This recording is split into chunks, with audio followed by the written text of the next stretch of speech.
dias from Gracia. This is the Rorschach Spain update from the 13th of June, 2024. Quick summary of what's going down in Spain. First up, let's discuss the European elections. On Sunday the 9th, results of the Spanish vote for members of the European Parliament were announced. People's Party, or PP, got the most votes, securing 22 of the country's allocated 61 seats. Socialist, or PSOE, won 20 seats. Far-right Vox got 6, though their vote share decreased to 9% from 12%. After Sumar's poor performance in the European elections, Yolanda Díaz resigned as leader of the party. It only won 2 seats, just one more than rival Podemos.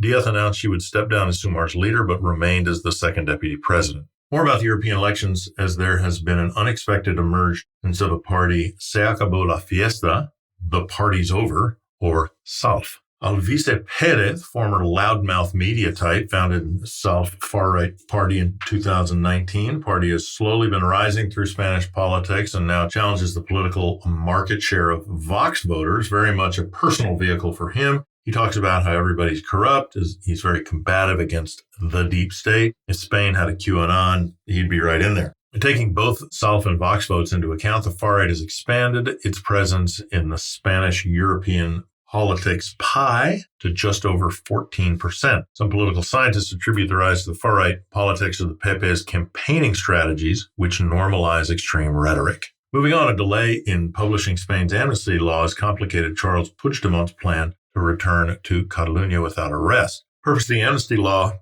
is to facilitate political reconciliation, allow individuals who fled the country following the illegal independence vote in 2017, like Charles Puigdemont, to return without fear of arrest and prosecution. Amnesty law was approved on the 30th of May, but it is yet to appear in the official state gazette, a necessary step in the law's procedure for implementation. Gonzalo Boye, Puigdemont's lawyer, accused the Spanish government of delaying publication to avoid political repercussions, with many critics of the government accusing President Sanchez of the same.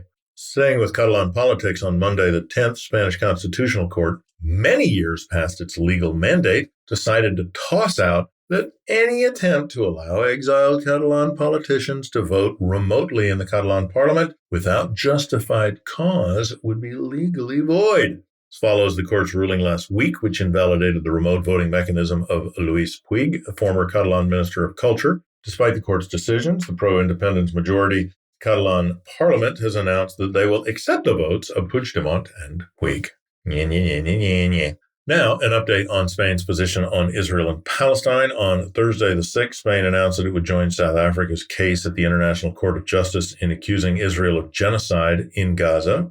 José Manuel Álvarez, the Spanish foreign minister, has been clear in stating Spain's goal to end the war and promote a two-state solution where both Israel and Palestine can coexist. Spain is the first European country to join 12 other countries in this ongoing case. The International Court of Justice is examining whether Israel's actions in Gaza following Hamas's attack last October constitute genocide. In other news, last week marked 1 year since Spain's historic menstrual leave law was passed, but according to the Ministry of Inclusion, Social Security and Migration, it's barely been used. Since the Spanish government passed the menstrual leave law, only around 1,550 instances of leave were recorded. Policy allows employees experiencing period pain to leave with a doctor's approval, which is covered by the state social security system. However, the law restricts those with diagnosis conditions like endometriosis and not to those without, meaning the uptake has been low because people may not have been diagnosed yet. Critics highlighted issues such as workplace stigma and cumbersome process of obtaining leave. However, government advisor Monica Theria views the policy positively, acknowledging that it does try to address workplace taboos. However, implementation hurdles and fear of discrimination have hindered its widespread adoption. Up next, on Saturday the 8th, thousands took to the streets in the Balearic Islands to protest mass tourism and overcrowding. Demonstrators in Menorca and Mallorca demanded action against tourism, arguing that holiday rentals are pricing locals out. Carme Reines, a leading representative from a collective that organized the protests in Palma de Mallorca, called for restrictions on property purchases and stricter controls on holiday accommodations. The Balearic Group of Ornithology and Defensive Nature of Menorca highlighted increasing issues like housing access and water management. Spanish National Police reported around 10,000 participants in Mallorca and a few hundred in Menorca. The protests are part of a broader movement across Spain, coincide with similar demonstrations in Barcelona and Ibiza.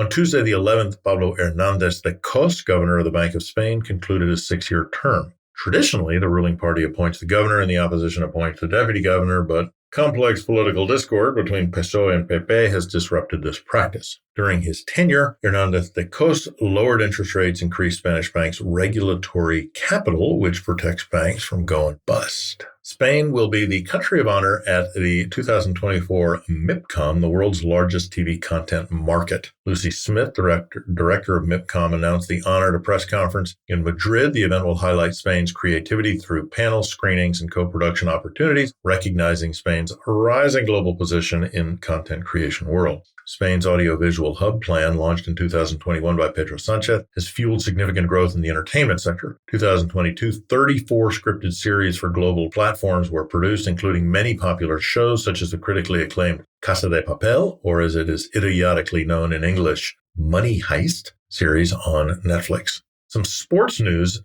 As we get stuck into summer, football is back with UEFA European Football Championship. Spanish team, or La Roja, set to blend youth with experience as they aim for their 4th continental title. Luis de la Fuente announced his squad lineup on Sunday the 9th. Sergio Busquets and Jordi Alba are now retired, leaving space for new talent. Some veterans include Alvaro Morata, striker, and Pedri, a returning central midfielder. And for the newbies, eyes are on 16-year-old Lamine Yamal, who made his debut in 2023 in the La Liga tournament. Let's take a look at the weather. On Wednesday, the 12th, severe storm hit southeastern Spain. The storm brought significant rainfall and heavy periods of hail. In the city of Xàbia, Alicante, rainfall peaked at roughly 60 liters of water per square meter, while Murcia saw over 40 liters in 20 minutes. Storm caused numerous incidents across Andalusia, including a derailed train in Albacete. Several people had to be rescued from their vehicles because of the flooding. Emergency services have been working hard across the affected regions to deal with the storm's aftermath. Travel news, Renfe has revisited its punctuality policy.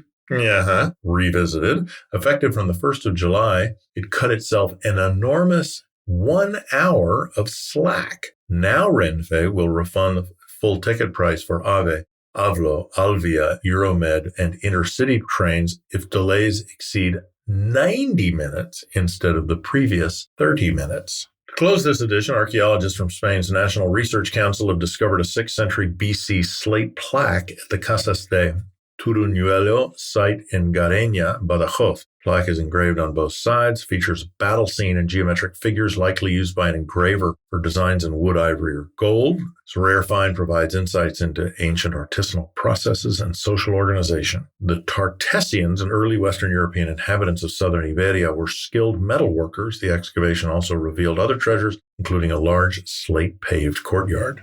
And that's it for this week. Thanks for joining us. Thanks a lot for everyone who filled out the survey over the past weeks. Appreciate your comments and ideas. Many of you mentioned you'd like to get some in-depth episodes and interviews. Something you'd like? Any topics in mind? Something specific about Spain that you want to know more about or have a special show on? We want to do some new deep topic shows like Rambles very soon, so let us know at info@rorschach.com. If you left an email in the survey, we'll reach out soon. The survey is linked in the show notes if you're still interested in filling it out. Hasta la próxima.